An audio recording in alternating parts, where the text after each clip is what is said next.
Mimando na og lawom nga investigasyon ang Department of Education sa Cebu Province kabahin sa giingong paghikog sa usa niya ka 14 anyos nga tinun-an. Ang gikitahong inungdan, Gipaka-uwawan o Gikasab-an kuno sa iyang magtutudlo. Samtang pahimangno sa ahensya ngadto sa mga teachers nga sabton og ampingan ang pagbati sa mga tinun-an aron dili kini masakitan. Ani ang exclusive report. Gitunod na sa lubnganan ang 14 anyos nga sikit Palomares, taga Esperanza, lungsod sa Puro, Camotes Island.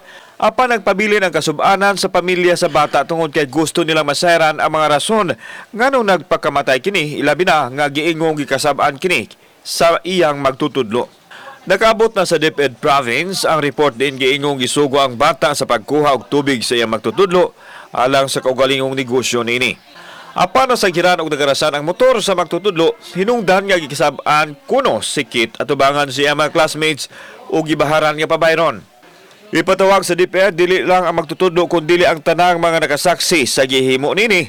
Sa tinunan aron masayran gyud ang tanan. Ang pagsugo sa bata ang himuon bitaw kanang suguon nga paliton ni magpalit kag snacks ug uban pa palit tubig labi na nga papalit og tubig kay para sa ilaha based sa report.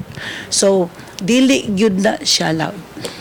So it's a no-no. It's a no jud siya.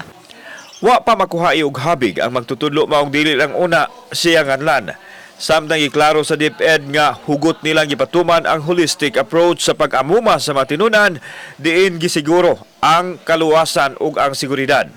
Labaw sa tanan ang pagpangga ug pagsabot sa mga estudyante isip ilang mga ikaduhang ginikanan.